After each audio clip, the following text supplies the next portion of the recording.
Assalamualaikum warahmatullahi wabarakatuh. Hai semuanya, perkenalkan nama Ibu Saadia Fajar, NIM 20323028. Bagaimana kabarnya hari ini? Semoga sehat selalu ya. Nah, pada video pembelajaran kali ini kita akan belajar tentang materi pelajaran konsep dasar PKN MISD dengan materi norma, hukum, dan peraturan. Apa itu norma? Ada yang tahu apa itu norma? Nah, norma adalah aturan, kaidah, pedoman, atau ketentuan yang dijadikan peraturan hidup. Nah, jadi aturan itu mempengaruhi sikap dan tingkah laku manusia dalam kehidupannya, baik dalam kehidupan berbangsa dan bernegara. Nah, jenis-jenis norma itu ada 4. Yang pertama, norma agama. Yang kedua, norma kesusilaan. Yang ketiga, norma kesopanan. Dan yang keempat, norma hukum. Nah, yang pertama ada norma agama. Nah, norma agama itu sendiri adalah aturan-aturan yang bersumber pada hukum agama atau kitab suci yang berasal dari Tuhan Yang Maha Esa. Nah, jadi norma agama itu bersumber pada kitab suci yang berasal dari Tuhan Yang Maha Esa ya. Nah, contohnya itu menjalankan ibadah sesuai keyakinan masing-masing.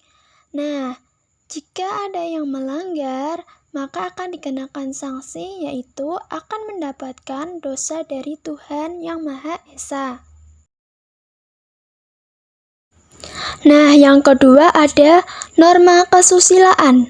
Nah, norma kesusilaan itu adalah aturan tidak tertulis yang diterima oleh masyarakat, berfungsi untuk mengatur bagaimana individu seharusnya berperilaku dan berinteraksi dalam konteks sosial. Nah, jadi norma kesusilaan ini itu antara manusia dengan manusia itu saling berinteraksi. Nah, contohnya itu menjaga kerukunan, lalu membantu sesama tanpa pamrih. Nah, itu adalah contoh norma kesusilaan.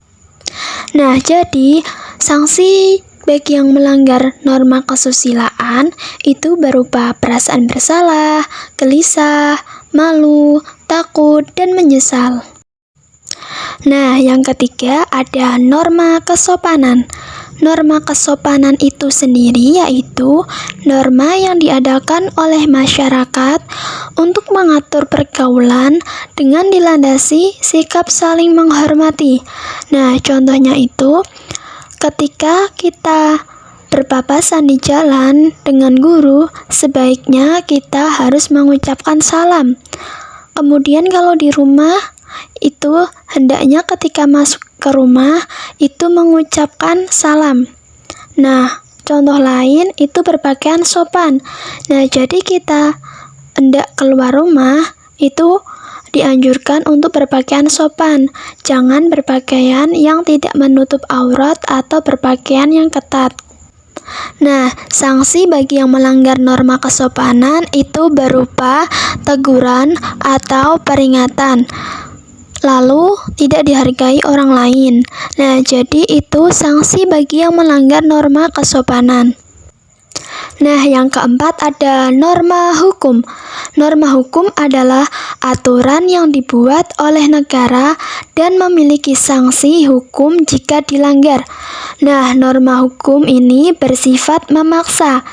Sanksinya itu berupa ancaman hukuman atau dipenjara. Nah, contohnya itu mematuhi peraturan lalu lintas. Jadi, ketika kita mengendarai sepeda motor, nah itu sebaiknya kita memakai helm dan membawa surat-surat kendaraan bermotor seperti surat izin mengemudi. Nah, contoh lainnya ada membayar pajak. Nah, tadi kita sudah belajar tentang apa itu norma dan jenis-jenis norma. Nah, sekarang selanjutnya ada peraturan. Peraturan adalah tatanan, petunjuk, atau ketentuan yang dibuat untuk mengatur. Nah, bagaimana jika suatu negara itu tidak adanya peraturan? Nah, mungkin orang-orang akan bebas ngatain satu sama lain tanpa takut dilaporin, atau koruptor bisa lolos tanpa dihukum, atau bebas bunuh orang yang kita benci. Nah, maka dari itu dibuatkanlah peraturan. Nah, peraturan sendiri itu ada peraturan tertulis dan peraturan tidak tertulis. Nah, yang pertama, peraturan tertulis di sekolah. Contohnya, wajib menggunakan seragam yang ditentukan. Kemudian ada datang sekolah tepat waktu. Contoh lain, menjaga kebersihan sekolah. Nah, contoh peraturan tidak tertulis di sekolah itu ada saling tolong-menolong, menjenguk teman yang sakit, dan bersikap sopan dan saling menyapa. Nah, selanjutnya ada peraturan di masyarakat. Contoh peraturan tertulis di masyarakat yaitu tamu wajib harap lapor, lambatnya itu 1 kali 24 jam.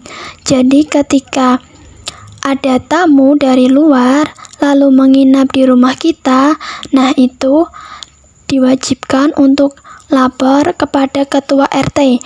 Nah, yang kedua itu mempunyai KTP. Jika kita berumur 17 tahun, maka diwajibkan untuk membuat KTP. Nah, yang ketiga mempunyai kartu keluarga. Nah, selanjutnya ada peraturan tidak tertulis di masyarakat. Nah, contohnya yang pertama, membantu tetangga. Nah, jika tetangga membutuhkan bantuan, itu sebaiknya kita bantu. Nah, yang kedua, saling menghormati sesama teman yang berbeda agama. Nah, yang ketiga, saling menyapa sesama manusia.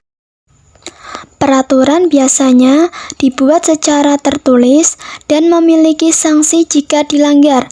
Sanksi tersebut berupa teguran atau hukuman, baik hukuman kurungan atau penjara maupun denda.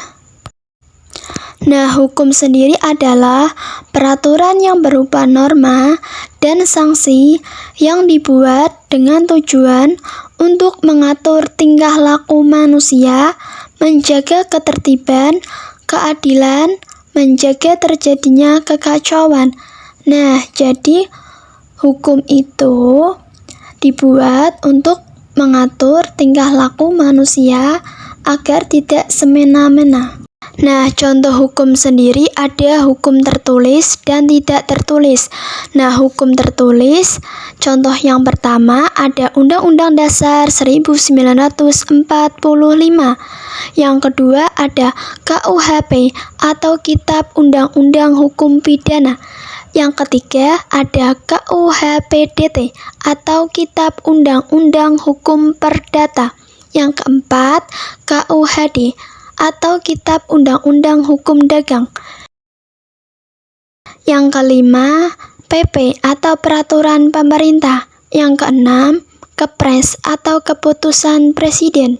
Nah, jadi itu contoh dari hukum tertulis. Nah, contoh hukum tidak tertulis itu ada hukum adat, dekret presiden, pengambilan keputusan, etika dan moral. Nah, contoh pelanggaran hukum itu sendiri, yang pertama, mencuri atau mengambil barang milik orang lain tanpa izin. Yang kedua, menyebarkan berita bohong atau hoaks. Nah, jadi ketika kita mendapatkan berita, itu sebaiknya dicermati beritanya atau diketahui apakah berita itu benar atau bohong. Nah, yang ketiga, korupsi atau menyalahgunakan jabatan untuk keuntungan pribadi. Yang keempat, pembunuhan. Yang kelima, kekerasan rumah tangga atau KDRT. Nah, cukup sekian pembelajaran kita pada kali ini. Semoga bermanfaat.